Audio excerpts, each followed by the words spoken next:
정말 전쟁하라는 거냐? 그런데 핵무기를 가지고 있는 북한과 전쟁을 해서 상상하기 어렵습니다. 북한 체제 붕괴로 갈 가능성이 있고요. 신우이 올케 간의 싸움이죠. 리설주와 김여정의 권력 투쟁, 이런 가능성도 생각해 볼 수가 있습니다. 들을수록 똑똑해지는 지식 뉴스.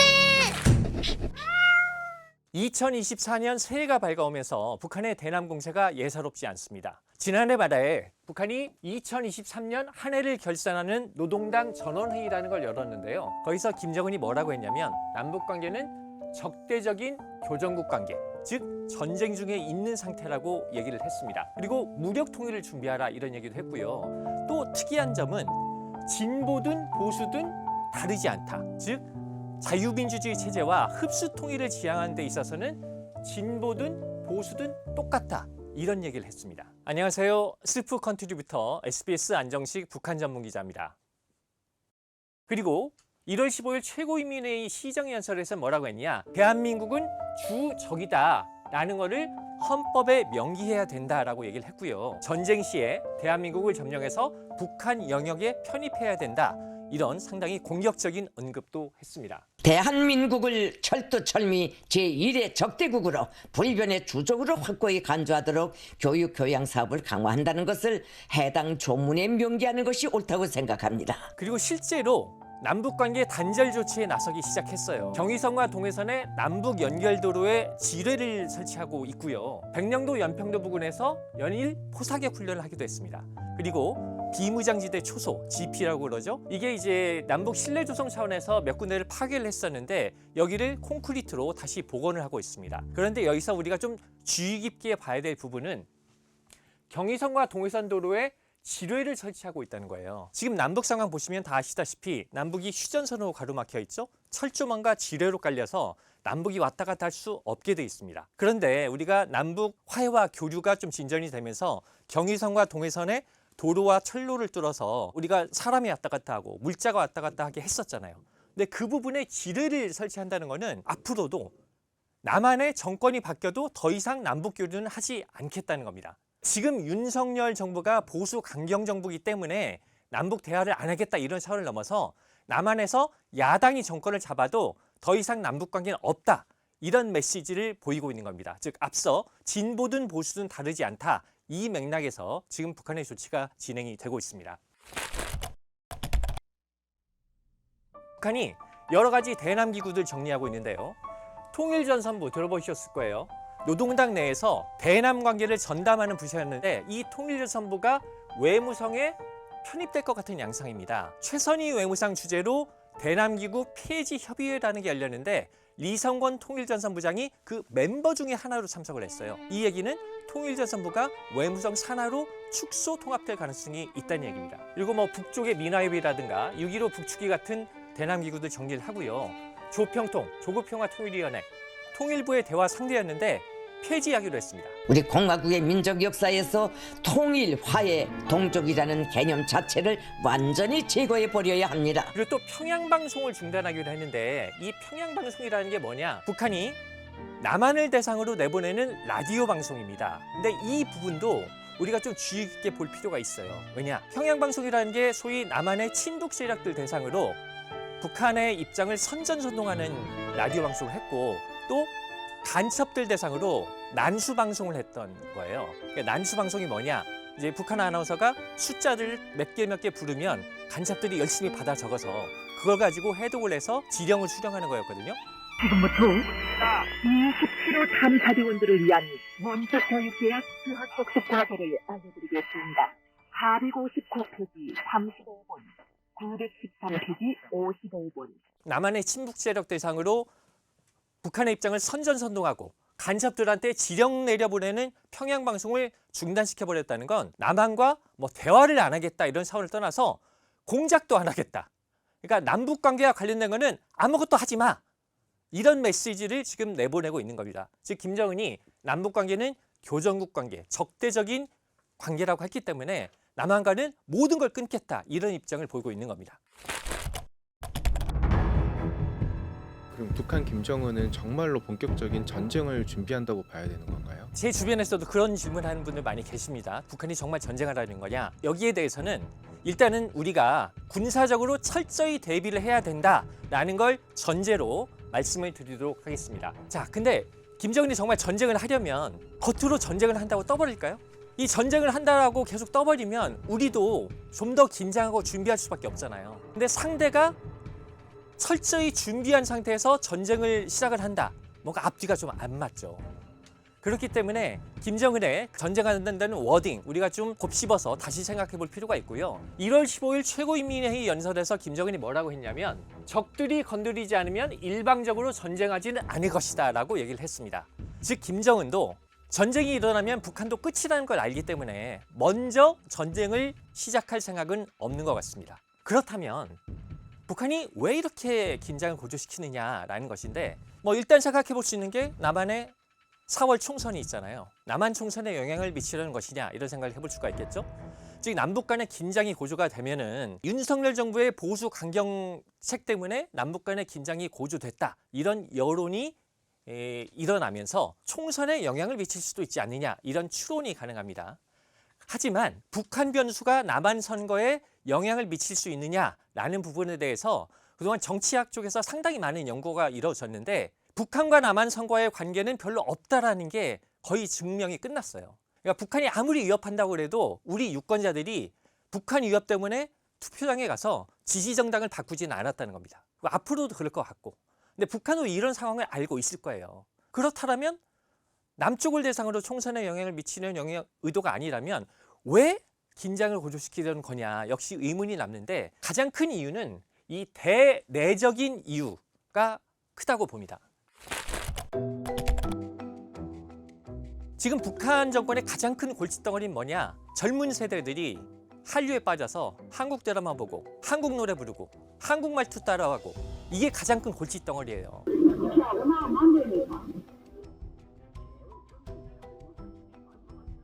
한류에 빠져 있다 보니까 당에 대한 충성심이 약해지고 이게 체제가 상당히 이완된다 이런 걱정이 크거든요. 그래서 소위 반동 사상문화 배격법 들어보셨을 텐데 이게 남한 영상물을 유포시키면 최대 사형까지 처하는 엄청난 법입니다.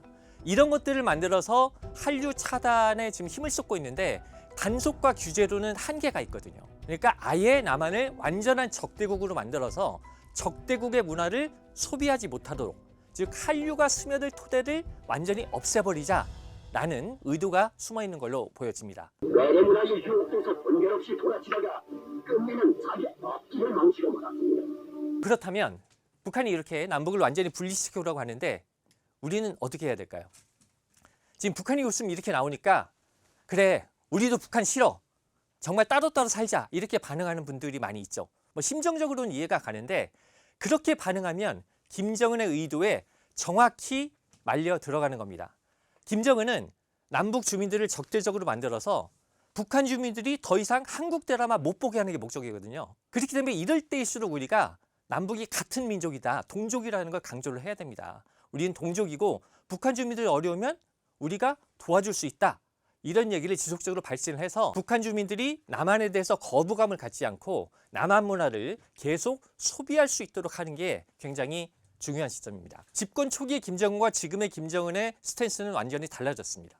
그리고 지금의 김정은의 가장 큰 관심사는 어쨌든 4대 세습, 5대 세습을 계속 해야 되는데 젊은 세대들이 사상이 예전 같지 않다는 얘기죠. 그렇다면 이 나의 왕국을 유지를 하려면 젊은 세대들의 사상을 바로 잡아야 된다. 그러니까 외국 문화 못 보게 하고 그다음에 외국 문화 중에 가장 위협적인 게 한국 문화입니다. 왜냐하면 어쨌든 남한 문화는 북한 사람들하고 정서가 비슷하기 때문에 가장 빨리 가장 깊숙이 스며들 수가 있어요. 그래서 외국 문화 중에서도 가장 한국 문화를 적대적으로 경계해야 될 대상으로 생각하고 있는 겁니다. 이렇게 우리를 계속해서 피곤하게 하고 있는 김정은 정권이 과연 무너질 수 있을까? 라는 질문을 한번 던져볼게요. 체제가 무너지는 건 크게 보면 내부 또는 외부로부터의 압박에 의한 붕괴 가능성을 생각해 볼 수가 있습니다. 먼저 내부로부터 무너질 가능성 한번 보겠습니다. 가장 일반적으로 생각해 볼 수 있는 방식이 군부 쿠데타죠. 여전히 저개발국에서 가끔씩 일어나는 군부 쿠데타, 즉 군부의 지도자급들이 병력을 동원해서 지도자를 무너뜨리는 게 가장 일반적인 방식입니다. 그런데 북한은 쿠데타가 일어나기 어려운 나라예요. 왜냐? 북한 군 내에는 소위 당 조직의 간부들이 일일이 파견돼 있어서 그 야전 군인들이 혹시 다른 생각을 하고 있지 않은지 일일이 감시를 하고 있거든요. 북한 군 내에 당 조직을 총괄하는 곳이 총정치국이라는 곳인데 이 총정치국은 사단 연대급뿐만 아니라 중대 단위까지 지도원을 파견하고 있습니다. 또 혈통 혈사보위 신념의 총대를 억세게 털어진 백두산 경위대 호위사령부 종대가 그래서 간부들이 어떤 생각을 하고 있는지 일일이 감시를 하고 있어요. 그러니까 쿠데타라는 게 일정 정도의 병력을 동원해서 움직여야 반란이 가능한 거잖아요. 요즘 12.12 반란 다룬 서울의 봄 보신 분들 많을 텐데 거기서도 반란군이 직접 병력을 움직이지 않습니까? 그래야 쿠데타가 되는 건데 북한은 원천적으로 그게 불가능한 나라입니다. 그래서 북한에서 쿠데타는 거의 일어나기 어렵다고 보는 게 정석입니다. 그렇다면 대중 시위에 의해서 북한이 무너질 가능성이 있을까? 생각해 볼 수가 있겠죠. 근데 이제 북한에서는 대중 시위도 어려운 게 아직은 포갑적인 통치 체제가 유효합니다. 무슨 얘기냐? 우리가 아무리 독재 체제라고 해도 반정부 시위했다. 경찰서나 이런 데 잡혀가서 구타를 당하거나 아니면 심하면 고문을 당할 수 있겠죠. 근데 북한에서는 반체제 시위를 했다. 어떻게 되어 있겠습니까? 그냥 죽음입니다. 근데 본인만 죽는 게 아니라 가족들까지 다 죽어요. 다 죽든지 정치범 수용소로 끌려가든지 하기 때문에 반체제라는 얘기 자체를 꺼내기가 힘든 나라입니다. 그리고 북한 주민들은 민주주의에 대한 인식이 별로 없어요. 그러니까 북한이라는 나라를 보면 조선시대의 봉건체제에서 살다가 일제시대로 넘어와서 거기서도 압제체제에서 살았죠. 그리고 해방 이후에는 김일성 왕조 치하에서 살았기 때문에 민주주의를 경험해 본 바가 없어요. 그래서 이를테면 나의 인권이 중요하고 내가 참정권을 가지고 뭔가 정치에 참여를 할 수 있다. 지도자는 국민이 뽑아야 된다. 주권은 국민에게 있다. 이런 인식 자체가 없어요. 그렇기 때문에 나의 권리를 보장하라. 이런 시위에 나설 어떤 정신적 기반 자체가 아직 없는 겁니다. 또 중요한 거, 반체제 시위의 구심점이 없다. 뭔가 반체제 시위가 일어나려면 이거를 이끄는 구심점들이 있어야 됩니다. 그러니까 우리가 전두환 독재 때에도 민주화를 위해서 여러분들이 각계에서 노력을 하셨고 야당에서는 김대중, 김영삼 같은 반체제 시위의 구심점이 되는 인사들이 있었죠. 하지만 북한은 반체제 시위가 될 만한 싹조차 존재하지 않습니다. 그런 싹만 보여도 바로 잘라버리기 때문에. 이 밖에도 반체제 시위가 가능하려면 외부의 충격 가능성을 생각해 볼 수가 있어요. 80년대 말에 동구 사회주의가 무너질 때 이 반체제 시위가 한번 일어나니까 유럽을 휩쓸었잖아요. 그래서 그 분위기 하에서 반체제 시위가 일어날 수도 있는데 북한 같은 경우에는 이 외부의 충격이라는 게 쉽게 말해서 중국에서 중국 정권이 무너질 정도의 반체제 시위가 있어서 북한에 파급될 거냐라는 건데 중국에서 그럴 것 같진 않잖아요. 그러니까 외부의 충격이 반체제 시위를 이끌기도 어려워 보입니다. 마지막으로 경제 위기. 북한이 못 먹고 못 사니까 못 사느냐 한번 갈아보자 하고 일어날 수 있지 않느냐 생각할 수가 있는데 학자들이 각국의 반체제 시위가 일어난 사례들을 연구해서 낸 결론은 이렇습니다. 어느 나라든 단순히 먹고 살기 힘들다는 이유만으로 시위가 일어나진 않는다는 겁니다. 이게 시위가 일어나려면 그 먹고 살기 힘든 경제적인 위기를 정치적인 시위로 전환시키려는 누군가의 노력이 있어야 시위로 바뀐다는 거예요. 근데 북한은 그 정치적인 시위로 전환시킬 수 있는 누군가가 없잖아요. 그렇기 때문에 북한은 먹고 살기 힘들어도 그게 정치적인 반대 행위로 나타날 가능성은 별로 없는 나라입니다. 자, 그러면 내부로부터의 붕괴 가능성이 없다. 그러면 외부 압박에 의해서 붕괴될 가능성이 있을까? 이건 쉽게 말해서 중국이 압박할 거냐는 거죠. 중국이 국경 다 봉쇄하고 북한 정권 무너지도록 압박할 거냐? 근데 중국이 그럴 일 없지 않습니까? 여러분도 알다시피 중국은 북한이 존재하는 게 자국의 이익이라고 보기 때문에 이렇게 북한 정권이 무너질 정도의 압박을 가할 이유가 없죠. 그럼 마지막으로 전쟁을 통해서 북한 정권 무너뜨릴 수 있냐? 이건 쉽게 말해서 미국이 북한과 전쟁을 해서 북한 정권 무너뜨릴 수 있느냐는 건데 아무리 미국이라도 지금 북한이 어쨌든 핵무기를 상당 부분 가지고 있는 걸로 알려지고 있지 않습니까? 그런데 핵무기를 가지고 있는 북한과 전쟁을 해서 북한 정권 무너뜨린다라는 거는 상상하기 어렵습니다. 그래서 일부 학자들은 북한은 망하지 않는다라고 얘기를 하기도 합니다. 자, 미래는 예단할 수 없다고 했지만 만약 북한 체제의 변화가 생긴다면 권력 내부에서의 균열로 초래될 가능성이 높습니다. 지금 보면 김정은이 84년생이니까 이제 만 40세가 됐습니다. 근데 이제 키 170 정도에 몸무게 140kg 정도로 보고 있거든요. 굉장히 뚱뚱하잖아요. 사실 이 정도 체형이면 고혈압, 당뇨 정도는 달고 있다고 봐야 되고요. 언제 쓰러질지 몰라요. 만약에 김정일이 쓰러졌다 그러면 북한 체제에 바로 위기가 오는 거죠. 지금 한 11살 남짓 때는 딸 김주애를 데리고 다니면서 4대 세습의 후계자로 내세우려고 하고 있다 이렇게 많이 보고 있습니다만, 만약에 김주애가 성인이 돼서 통치를 할 수 있는 나이가 되기 전에 김정은이 쓰러졌다 그러면은 어린애가 통치를 할 수가 없잖아요. 그러면 아마도 김주애의 어머니인 리설주가 소위 수렴청정을 할 가능성이 있겠죠. 그럴 경우에 그동안 막강한 권력을 행사해왔던 김여정이 가만히 그 상황을 보고 있을 거냐, 소위 리설주와 김여정의 권력 투쟁, 이런 가능성도 생각해 볼 수가 있습니다. 신우이 옳게 간의 싸움이죠. 그렇게 이제 권력 내부가 균열이 된다면 그게 점점 균열이 심화되면서 북한 체제의 붕괴로 갈 가능성이 있고요. 그런 돌발 상황이 아니라 김정은이 상당히 오랫동안 살고, 즉 자기의 자녀에게, 김주애든 다른 자녀에게 안정적으로 권력을 물려줬다고 하더라도 이 체제가 4대 세습, 5대 세습, 6대 세습 계속 갈 수 있을 것이냐, 여기에 대해서는 의문점이 있습니다. 왜냐하면 이 세습에 의한 권력 승계라는 건 한정된 자녀들의 풀 안에서 후임자를 고르는 거잖아요. 자녀 2명, 3명, 4명, 5명 안에서 후임자를 고르는 건데, 그 후임자가 나라를 이끌어갈 제목이 꼭 있겠느냐라는 부분에 있어서는 의문점이 있는 거죠. 즉 뭔가 자녀 중에서 후임자를 정해서 권력자로 내세웠는데 국가를 이끌어갈 역량이 안 된다라면 그 자체가 또 위기가 되는 겁니다. 즉 북한과 같은 1인 체제에서는 1인이 불안정해지면 항상 체제가 균열될 가능성이 있는 겁니다. 그렇게 해서 김일성 광주가 언젠가는 붕괴된다고 하면 통일의 가능성이 일부 열릴 수 있어요. 물론 여러 가지 변수가 있기 때문에 김일성 왕조가 붕괴된다고 해서 반드시 통일의 길로 가는 건 아니지만, 어쨌든 지금처럼 김일성 왕조가 건재해서 남북 간의 이 대치가 강고하게 유지되고 있는 거에 비해서는 통일의 길이 열리는 거죠. 근데 이제 이 경우에 이루어지는 통일은 하드랜딩 통일, 즉 북한의 변화에 의해서 갑작스럽게 이루어지는 통일일 가능성이 높습니다. 여기서 이제 하드랜딩 통일이라는 개념은 소프트랜딩 통일이라는 개념과 대비되는 개념인데, 소프트랜딩 통일은 남북이 점진적으로 교류협력을 통해서 점진적으로 하나가 되는 통일을 말하는 개념입니다. 오늘 교양회를 부탁해는 여기까지였습니다.